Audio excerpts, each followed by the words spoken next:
Earlier this week, I received this letter from the bank that holds my mortgage, and it states, your home equity is more than just a number, it's potential. Let's see how we can put that to work for you. And so when we read this, we think, okay, now I can have access to potentially a large sum of money. Why would I not do that? Let's dig into the details to see what's really going on here. On your screen is the exact letter I received from the bank. They have two options here.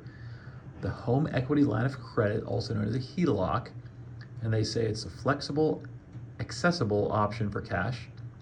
Borrow what you need when you need it. Have it in a place to help with unexpected costs outside your monthly budget. The second option is a cash out mortgage refinance. They call it the one and done lump sum. You can get payment stability by refinancing to a fixed rate, and you can access a large amount of equity at once for major needs. So these are the two options, and we're going to start with the home equity line of credit. What is a home equity line of credit, also known as a HELOC? So it is an optional line of credit that the bank gives you that you can use for whatever purpose you'd like, with the intent of paying them back at a future rate.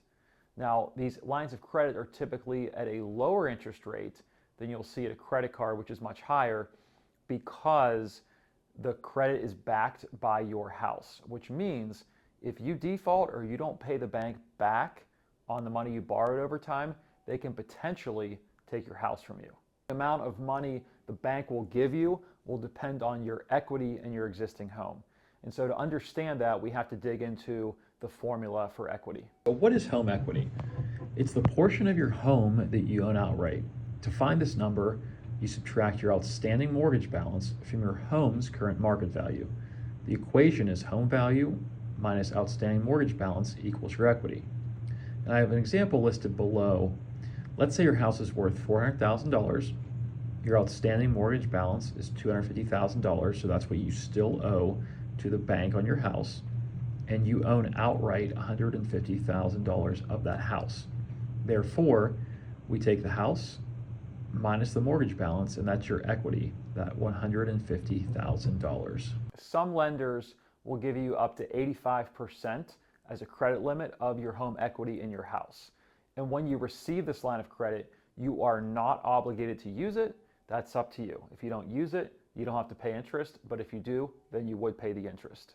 The banks will give you two different periods. The first is called the draw period, in which you can borrow the money. So that's specified at the signing of the contract.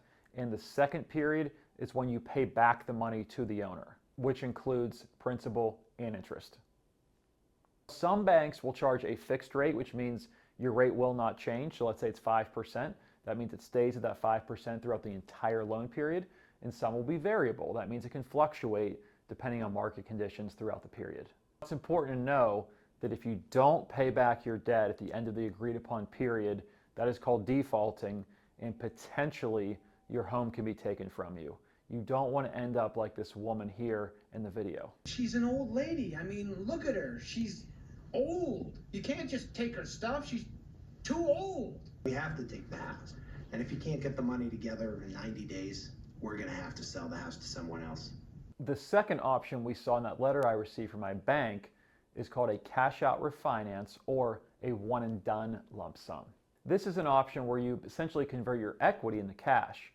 So the money that you've put into your house to build up that equity or your ownership throughout the years is now extracted and turned into cash for you. It essentially replaces your mortgage with a new loan and then pays you the difference between the new mortgage and the old at closing. It's commonly used as a debt consolidation tool, which means if you have a lot of high interest debt that you want to pay off, it may make sense to take this money out at a lower interest rate to pay off the higher stuff. Because this is a new mortgage, you will be responsible for paying brand new closing costs and any type of fees associated with that, so be aware. For example, if you have a 30-year mortgage and you're 5 years into it, so you have 25 years left, doing this would restart the clock and you'd restart at zero, so 30 years from today. This is a cash out refinance example. I got this from usbank.com. I will put a link in the description if you want to go there and toy with it yourself. But essentially, for my example earlier, I'm using that $400,000 home. If you look at the top left, our loan amount is $320,000 because we put 20% down. We have a 30-year term at 6% interest rate in 2020. So 5 years ago, we're 5 years into this term. And then below, we have the blue box checked for get cash out. So we have our property value at $400,000. Our new loan term is going to be 30 years with a 5% interest rate. We're saving 1% on our interest rate. We're restarting the clock for another 30 years. And this is very helpful because on the right, there's a visual to see the difference in payment. One of the big numbers I like to look at on the bottom right is that remaining interest. In red, you can see a difference of $69,000. That's essentially going to be what you have to put in over the top of what you have now if you choose to go this route. It also has in the very bottom some estimated closing costs. It has here a little over $11,000. In conclusion, both of these options are ways to pull money out of your house right now and quickly. However, you have to understand that you're going to pay for it. It's not free. And if you don't pay the bank back, worst case, they could take your house, called repossession, and they could potentially foreclose on it. If you're going to pursue one of these two options, I would consult a financial advisor to make sure you understand what's going on and that you are comfortable having the burden of paying all this back to a bank. Thanks for listening. I look forward to seeing you in our next video.